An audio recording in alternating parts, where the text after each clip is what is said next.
ஏசப்பா பிள்ளைங்களா நம்ம இருந்தோம்னா சாவ மாட்டோமா அங்கிள்? இல்லை, சரி அப்போ நான் சாகவே மாட்டேன் ஏன்னா நான் விசுவாசத்தில் உறுதியாக இருக்குன்னு சொன்னவங்க கொரோனா காலத்தில் ஏன் வெளியே வரல? ஏன் ஆஸ்பத்திரியில் போய் சொல்லியிருக்கலாம்ல? நிறைய பேர் இருக்காங்கல்ல, எங்களுக்கு சாவே கிடையாது, நாங்கள் ஹெல்ப் பண்ணுறோம், ஆஸ்பத்திரியில் யாருக்கு வேணாலும் ஹெல்ப் பண்ணுறோம், ரோட்டில் நின்று ஹெல்ப் பண்ணுறோன்னு ஏன் வரல? ஏன் ஓடி ஒளிஞ்சிக்கிட்டாங்க? ரட்சிக்கப்படாதவங்களுடைய ஆவியும் தேவனிடத்துல போகுமா? எந்த மனுஷன் செத்தாலும் அவனுக்குள்ள அந்த ஆவி தேவனிடத்தில் போயிடும். ஆத்மா தான் டிஃப்ரெண்ட். ரட்சிக்கப்பட்ட அந்த ஆத்மா தேவனிடத்தில் போகும், ரட்சிக்கப்படாத ஆத்மா பாதாளத்துக்கு போகும்.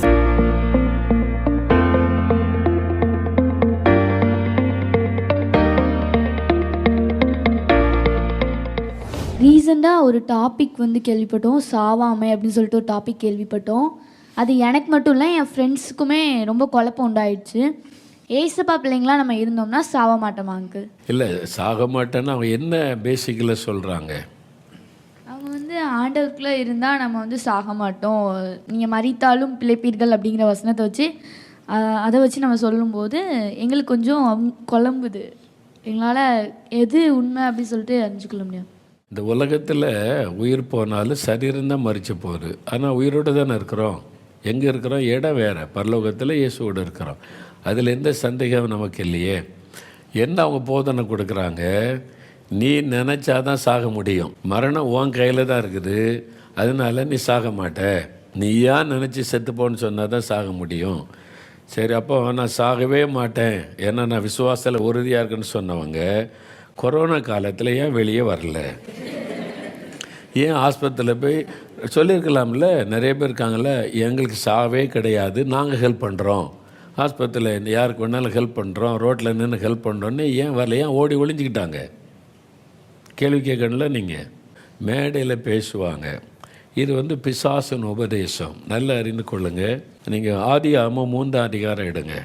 ஆதியாகமம் 3:3-4. ஆனாலும் தோட்டத்தின் நடுவில் இருக்கிற விருட்சத்தின் கனியை குறித்து தேவன் நீங்கள் சாகாதபடிக்கு அதை புசிக்கவும் அதை தொடவும் வேண்டாம் என்று சொன்னார் என்றாள்.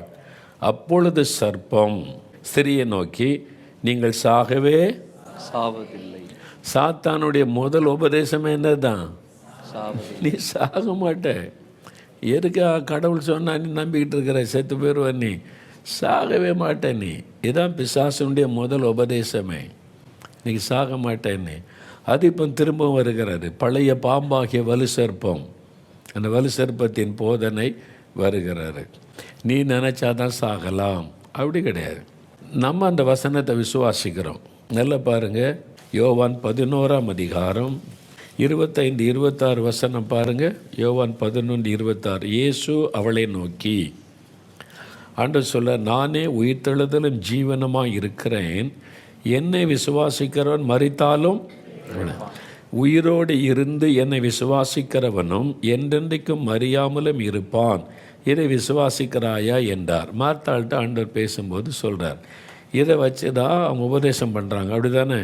இப்போ இயேசு சொல்கிறாரு, நானே உயிர்த்தெழுதலும் ஜீவனமாக இருக்கிறவன், என்னை விசுவாசிக்கிறவன் மரித்தாலும் பிழைப்பான். எங்கள் அம்மா அவங்க மரிச்சிட்டாங்க. அவங்க இயேசுக்குள்ளே இருந்தாங்க, ரட்சிக்கப்பட்டிருந்தாங்க, கடைசி வரைக்கும் வேத வசனத்தை விசுவாசி ஒப்பு கொடுத்துருந்தாங்க, மறிச்சிட்டாங்க. ஆனால் இப்போ அவங்க பிழைச்சிருக்கிறாங்க, உயிரோடு இருக்கிறாங்க. எனக்கு தெரியும் எங்கே இருக்கிறாங்க? தேவனோடு இருக்கிறாங்க. அவருடைய ஆத்மா உயிரோடு இருக்கிறது. ஆவி தன்னை தந்த தேவனிடத்தில் போயிடும், ஆத்மா தேவ சமூகத்தில் அவங்க உயிரோடு இருக்கிறாங்க. அதை தான் இயேசு சொல்கிறாரு, என்னை விசுவாசிக்கிறவன் இந்த உலகத்தில் மரித்தாலும் அவன் உயிரோடு இருப்பான் அவருடைய ராஜ்யத்தில். அப்போ இந்த உலகத்தில் ரட்சிக்கப்பட்டவங்க யார் மரித்தாலும் சரீரம் தான் மரிச்சிருக்கே தவிர அவருடைய ஆத்மா எங்கே இருக்குது? பிழைத்திருக்கிறாரு. 2வது, உயிரோடு இருந்து என்னை விசுவாசிக்கிறவனும் என்றென்றைக்கு மறியாமலும் இருப்பான். நீங்கள் இயேசுவை விசுவாசிக்கிறீங்க, நீங்கள் மரித்து போயிடுவீங்களா? உங்கள் சரீரம்தான் மறிக்கும், உங்கள் ஆத்மா மறிக்க போகிறதில்ல, ரட்சிக்கப்பட்டு விட்டது, அது என்னைக்கும் உயிரோடு இருக்கும். அதான் அர்த்தம். இதைத்தான் இயேசு சொல்கிறாரு, நீ என்னை விசுவாசத்தை ஏற்றுக்கொண்டா உன் சரீரம் மறித்தாலும் நீ பரலோகத்தில் உயிரோடு இருப்பேன், மரணம் கிடையாது உனக்கு, உயிரோடு இருப்பேன். நீ இந்த உலகத்தில் இருக்கும்போது என்னை விசுவாசித்தாலும் உனக்கு சாவு கிடையாது அப்படின்னு அர்த்தத்தில் ஆண்டவர் சொல்ற. சரீரம் தான் சாகுமே தவிர நம்முடைய ஆத்மாவுக்கு சாவு கிடையாது. ஏன்னா பாவத்திலிருந்து மரித்திருந்த ஆத்மாவை இயேசு உயிர்ப்பித்து அவருடைய இரத்தத்தினால கழுவி நமக்கு ஜீவனை தந்துட்டார். அப்படி தானே? விளங்குதா உங்களுக்கு? பாவத்தில் மரித்திருந்த நம்முடைய ஆத்மாவை நம்ம மனம் திரும்பும் பொழுது இயேசு தம்முடைய இரத்தத்தினாலே மீட்டு நமக்கு உயிர் கொடுத்துட்டார். மரித்திருந்த நாம் கிறிஸ்துவுக்குள்ளாக உயிர் பெற்று விட்டோம். அதனால் இனிமேல் நம்முடைய ஆத்மாவுக்கு மரணம் கிடையாது, சரீரத்துக்கு தான் மரணம். அதை வச்சு தான் ஆண்டவர் இந்த இடத்துல பேசுகிறார். ஆனால் அவங்க என்ன சொல்கிறாங்க, நீ நினச்சாதான் சாகலாம், இல்லாட்டினா உனக்கு சாவே கிடையாதுன்னு. ஒரு ஊழியக்காரர் பயங்கரமாக பிரச்சனை, கிறிஸ்தவனுக்கு வியாதி கிடையாது, மரணம் கிடையாது, விசுவாசிக்க இதே உபதேசத்தை கொண்டு வந்தார். வியாதி உனக்கு வரக்கூடாது, நீ விசுவாசின்னா.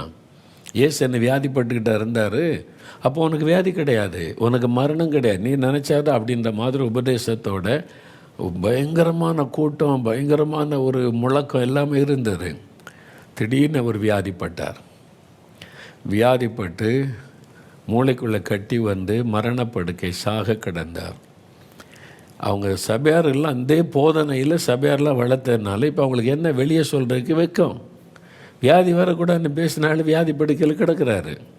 ஒரு விசுவாசி என்ன வியாதி வரக்கூடாதுன்னு பேசினார். அதுக்கு ஒரு வசனத்தை கொடுத்து விளக்கெல்லாம் கொடுத்து அன்றைக்கி வனாந்தரத்தில் நடத்தும் போது அவங்களுக்கு நோயும் கிடையாது, ஒன்றும் கிடையாது, ஆண்டவர் அப்படி நடத்தினார்னு பேசி வச்சிட்டார். இப்போ அவருக்கு வியாதி வெளியே சொல்லலை, இறந்தே போயிட்டார், ஊழியமாக முடிஞ்சு போச்சு. அப்போது இதெல்லாம் வேதத்துக்கு தவறான விளக்கம் கொடுப்பார். சரியான விளக்கம் ஆண்டவர் சொல்லியிருக்கிறார்.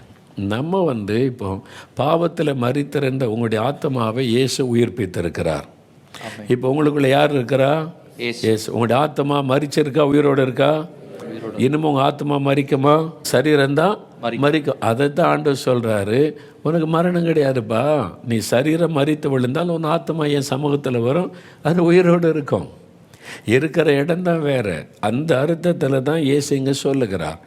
இவங்க என்ன விளக்கம் கொடுக்குறாங்க, நீ இந்த உலகத்தில் உனக்கு சாவே கிடையாது, நீ விரும்பினா தான் சாகலாம் அப்படின்னு சொல்கிறாங்க.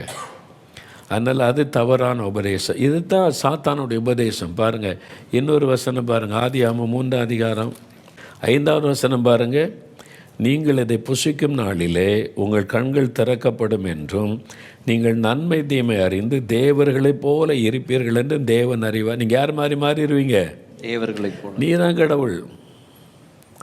இப்போ அதானே சொல்ல வர்றாங்க, நீ தான் கடவுள். என்ன சொல்லுவாங்க, ஏசெல்லாம் இருக்குது, நீயே கடவுளுப்பா. இதைத்தானே அவன் சொல்கிறான், விக்கிரக வணக்கத்துக்காரன் சொல்கிறான்.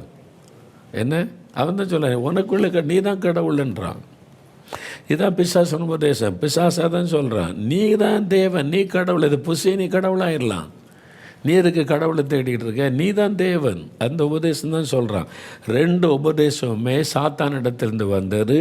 ஆதியாகமத்திலே இந்த உபதேசத்தை பிசாசு கொண்டு வந்துட்டான். ஒன்று, நீ சாக மாட்டேன், 2வது நீ கடவுளாகி விடலாம். இதை தான் இன்றைக்கு பல கிறிஸ்தவர் அல்லாத சில சாமியார்கள் போதிக்கிறாங்க.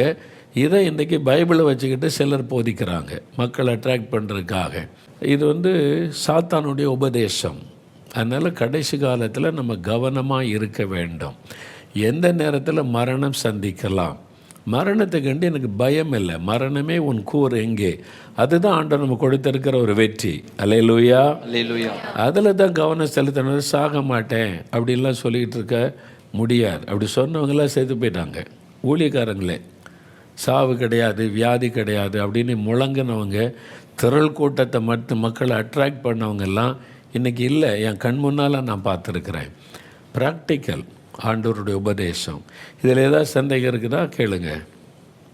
யோவான் 11:25-26 சொல்லுங்க. ஃபர்ஸ்ட் வேர்ஸில் என்னை விசுவாசிக்கிறவன் மரித்தாலும் பிழைப்பான் இருக்கு. அடுத்த வேர்ஸில் உயிரோடு இருந்து என்னை விசுவாசிக்கிறவன் இருக்கு. விசுவாசிக்கிறதே உயிரோடு இருக்கும்போது தான் நம்ம விசுவாசிப்போம். அப்படின்னா இந்த 2 வேர்ஸ்க்கும் உள்ள அந்த விசுவாசத்தில் அந்த டிஃப்ரென்ஸ் என்ன, கான்ட்ரடிக்ஷன் என்ன இருக்குது? என்ன வித்தியாசத்தை பார்க்குறீங்க சொல்லுங்கள். உங்களுக்கு என்ன தெரியுது அதில்? என்ன கான்ட்ரடிக்ஷனாக இருக்கா இல்லை சரியாக இருக்கா? உங்களுக்கு என்ன தெரியுது சொல்லுங்கள் அதில். இல்லை, 2க்குமே டிஃப்ரெண்ட் மீனிங் சொன்னாங்க. மரித்தாலும் பிழைப்பான். இல்லை, முதல்ல கவனிங்க. முதலாவது, என்னை விசுவாசிக்கிறவன் மரித்தாலே பிழைப்பான்னு சொன்னால், விசுவாசித்து மரிக்கிற ஒரு ஆளை பற்றி ஆண்டவர் பேசுகிறார்.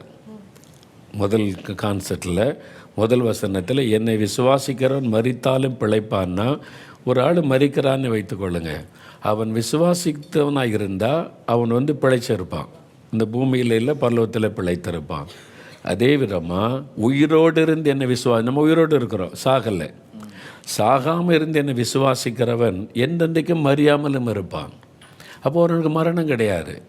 அவனுடைய சரீர மரணம் தானே தவிர அவன் ஆத்மா மறிக்க போகிறதில்லை. அதுதான் அதனுடைய காரியம். முதல்ல இது என்ன சொல்கிறாரு, மரித்தாலும் பிழைப்பான்னு செத்து போன ஒரு ஆளை பற்றி சொல்கிறாரு. இப்போ லாசரு மறிச்சிட்டான், அவன் உயிரோடு இருக்கானா இல்லையா? உயிரோடு இருக்கிறான். அவன் இயேசுவை விசுவாசி தான், பரலோகத்தில் உயிரோடு இருக்கான். மரித்தவன் பிழைச்ச இருக்கிறான். உயிரோடு இருந்து என்னை விசுவாசிக்கிறவன், மாத்தாள்கிட்ட சொல்ல, நீ விசுவாசிக்கிறியா? விசுவாசிக்கிறேன். அப்போ நாளைக்கு நீ மறித்தாலும் உன்னுடைய சரீரம் தான் மறிக்குமே தவிர உன்னுடைய ஆத்மா பிழைத்திருக்கும். விளங்குதா? டவுட்டா? கேளுங்க. சரீரம் மறிச்சிருக்கும், ஆத்மா பரதேசில் உயிரோடு இருக்கும். பட் ஒரு விஷயம் அண்டர்ஸ்டாண்ட் பண்ணியிருக்கிறது என்னென்னா, ஸ்பிரிட், சோல், பாடி, அது மூணும் இருக்குல்ல. அப்போ ஒரு வசனத்தில் சொல்கிறாங்க, ஆவி தன்னை தந்த தேவனிடத்தில் போகும். அப்போ ஆவிக்கும் ஆத்மாவுக்கும் என்ன வேரியேஷன் இருக்குது அப்படிங்கிறது கொஞ்சம் சொன்னிங்கன்னா புரிஞ்சுக்குவேன். ஆவி தான் நம்முடைய உயிர்னு சொல்கிறாரு. உயிர் போயிட்டுன்னு ஆவி போயிட்டுன்றாங்க. விளங்குதான் உங்களுக்கு? அப்போ மனுஷனுக்குள்ள ஒரு உள்ளுக்குள்ள ஆவிக்குரிய மனிதன், உள்ளான மனிதன், அந்த ஆவி தன்னை தந்த தேவனிடத்தில் போயிடும். எந்த மனுஷனுடைய ஆவியும் சிறந்த அவன் சரீரம் செத்த உடனே ஆவி தன்னை தந்த தேவனிடத்தில் போனோடனே சரீரம் செத்துறது. அந்த ஆத்மா என்பது தான் தேவ சமூகத்தில் போய் நிற்குது. அதான் ஒரு மனுஷன் ஒரு ஆத்மா. அந்த ஆத்மா தான் ரட்சிக்கப்படும். அந்த ஆத்மாவுக்கு தான் உணர்வு இருக்கும், தேவனோடு தொடர்பு கொள்ளும். அதுதான் ஒரு மனுஷன் இது. அப்போ ஆண்டவர் திரும்ப வரும்போது அந்த சரீரத்தோடு அந்த ஆத்மா இணைந்து ஒரு புது சரீரத்தோடு எழும்பும். அப்போது ரட்சிக்கப்படாதவங்களுடைய ஆவியும் தேவனிடத்தில் போகுமா? எந்த மனுஷன் செத்தாலும் அவனுக்குள்ள அந்த ஆவி தேவனுக்கிட்டத்தில் போயிடும். ஆத்மா தான் டிஃப்ரெண்ட். ரட்சிக்கப்பட்ட அந்த ஆத்மா தேவனிடத்தில் போகும், ரட்சிக்கப்படாத ஆத்மா பாதாளத்துக்கு போகும். தேங்க்யூ. ஓகே ஓகே இந்த பேசலாம் வாங்க நிகழ்ச்சியில் இந்த யூத்ஸோட நிறைய கேள்விகளுக்கும் ஒவ்வொரு கேள்விக்கும் ரொம்ப ஆழமான கேள்விகளுக்கும் அண்ணன் பொறுமையோட வேதத்தின் ஆதாரத்தில் வசனங்களை சொல்லி எங்களுக்கு தெளிவுபடுத்தினதுக்காக ரொம்ப thank you uncle. Thank you so much. நிறைய நேரம் எங்கள் கேள்விகளை நிறைய கேட்குறோம், ஆனால் சரியான பதில் கிடைக்கல, அதிலேயே குழம்பி இருக்கும். ஆனால் இந்த நாளில் ஏசப்பாவோட பெரிதான கிருபையில் ஒவ்வொருடைய ப்ராக்டிக்கல் கொஸ்டின்ஸ்க்கும் ஸ்பிரிச்சுவலாக நிறைய கேள்விகளுக்கும் எங்களுக்கு பதில் கொடுத்தீங்க. அதனால் மனதார உங்களுக்கு நன்றி செலுத்துகிறோம். ஓகே, இந்த நாளில் வந்திருக்க உங்கள் எல்லாருக்கும் ரொம்ப தேங்க்ஸ் சொல்கிறோம். நிறைய கேள்விகள் நீங்கள் ஓப்பனாக வெளிப்படையாக கேட்டீங்க. ஸோ உங்களுக்கு ஒரு பெரிய தெளிவு கிடச்சிருக்கு. Thank you so much. God bless you.